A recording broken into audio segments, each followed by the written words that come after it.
folks, we're going on another road trip today. Of course, by road trip, I usually mean I'm working. Yeah. I'm going to an archaeology day at the Wickliffe Mounds. It is at the confluence of the Mississippi and Ohio rivers. I think it was maybe individuals that started it, and then Murray State University locally got in on that, and now it's considered a national park, or a Kentucky State Park, sorry.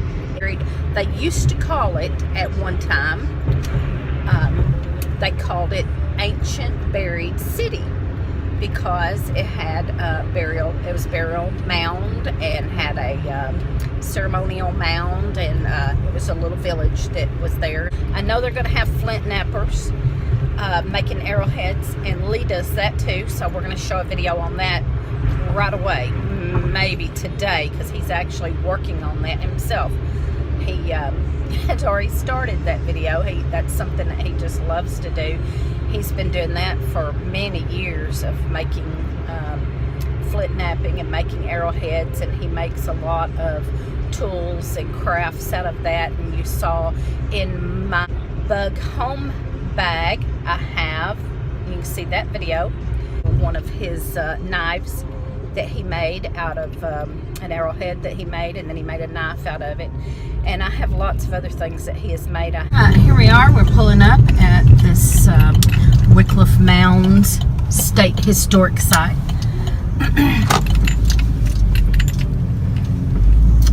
This is a beautiful place. And they have a huge building that has artifacts. So this is the main office. This is the Welcome Center, and they have all kinds of information and brochures about Western Kentucky and this area. And it's at the confluence of the Mississippi River and the Ohio River, so they have information on all of that. And they have a little gift shop in there, and we'll show you. This place is buzzing today. I'm going to show some more things that are on display here before we go outside to the mounds. See, they are buzzing today. Lots going on today. See, there's a picture.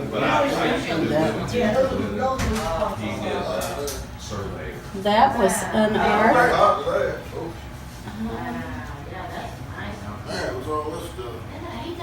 This is his work. At Wickliffe Mounds. He's an expert. My age will be retired. He is an expert. It's 1994. They unearthed this. That's what it looks like. Would look like. Here's the actual. I can't get a good picture down there. There are some really wonderful things here. At this museum and site, there's a picture of the site. I'm getting a little bit of glare. Some things that local people have made. There's a picture of the little fella, Flint Napper Joe, and he is here live in person today. To this place all the time. Carla Hildebrand is the park manager. I almost said director. That's why I was like, Flint Napper Joe in person.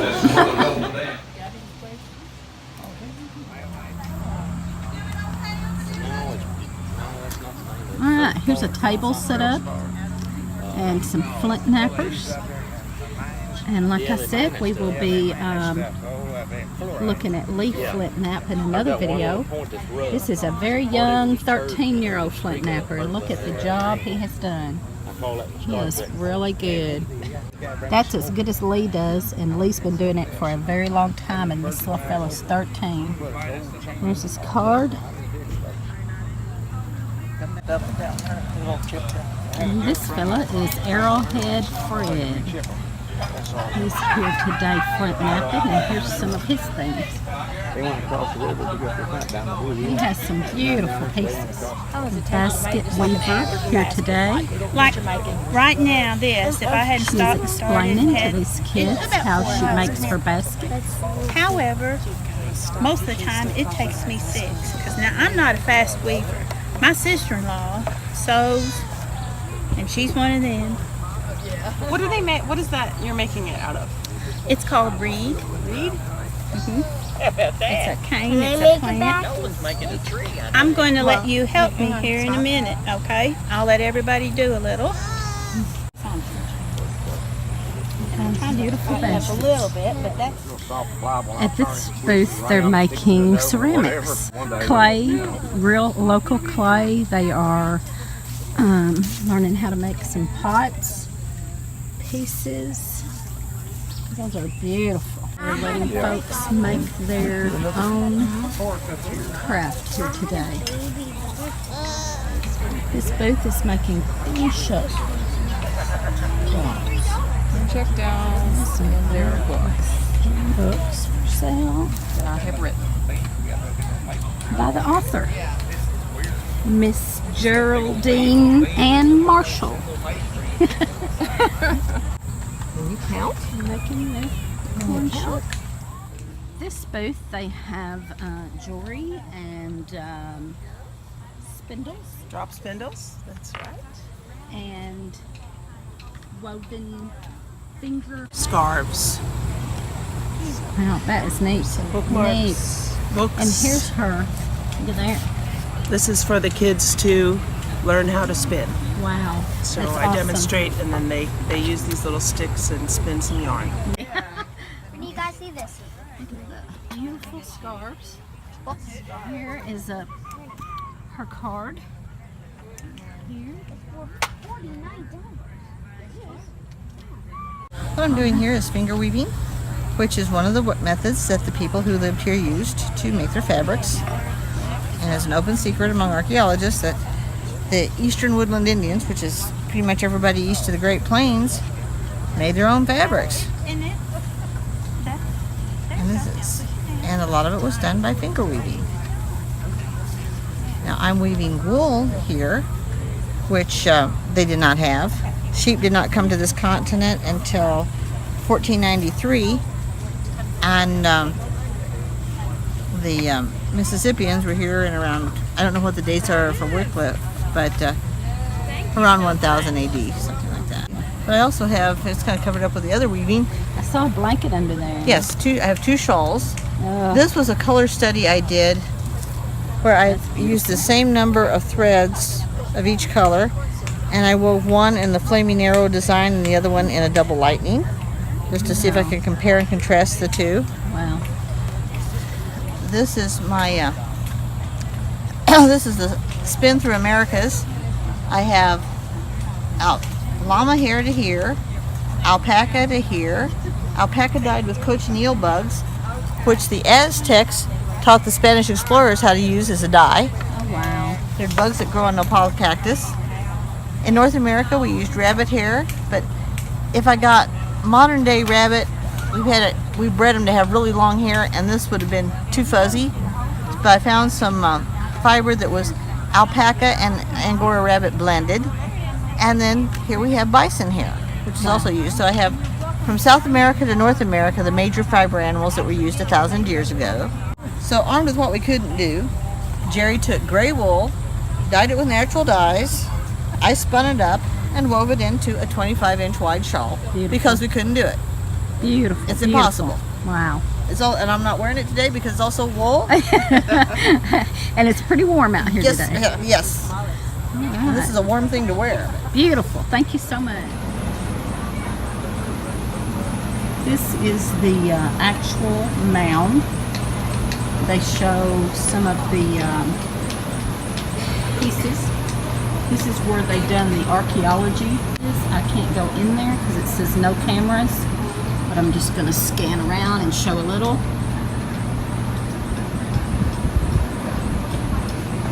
Yes, we are archaeologists. There's a lot of us here. There are many of us here. We're spread out, but this is like the archaeology central Archeology World. From Murray State or We are from Murray State, Murray yes. State?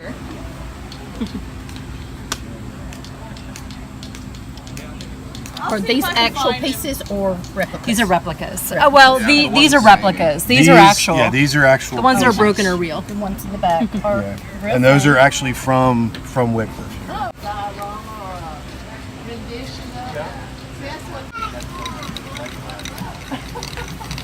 And we've of course got our corn here, and we've got our mortar and pestle that can be used to grind corn into cornmeal.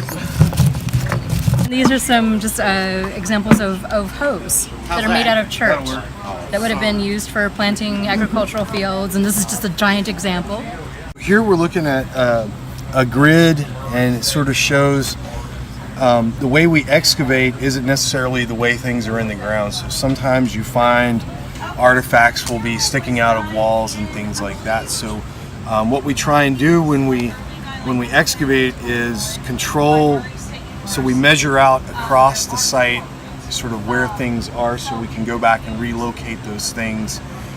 We measure not only sort of in the horizontal and vertical, but we want to know sort of where it's relative in three dimensions. These are our baby, we call them our baby sifters. They're for the younger kids. Our big sifter is over there for the larger kids. Okay. And so when we sift, this little stick here, we call it a poogie womper, because when it makes the little balls of dirt from sifting, we have to beat it so we can know what's dirt and what's rock.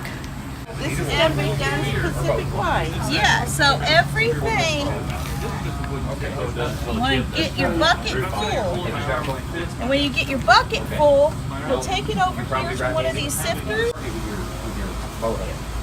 He's over here watching this guy. Those in the woods, you got to go after. All right, here we'll. Yeah, that's fine. There is a competition trophy for adults. Very good. Good job. So y'all give us a thumbs up and subscribe to our channel, and y'all come visit this place. And we live nearby, so if you do come visit, give us a shout, and we'll come meet up with you here. There's the sign for the Wickliffe Mounds, and as you can see at the bottom of the sign, just 18 miles up the road is Columbus Belmont State Park, and that's a really nice spot to visit too. Great River Road, as you can see right there under. I will blow that up a little. Great River Road. Now this is the Mississippi River here, and then right there is the Ohio River, and they meet right there, right around that corner. The Ohio River goes down.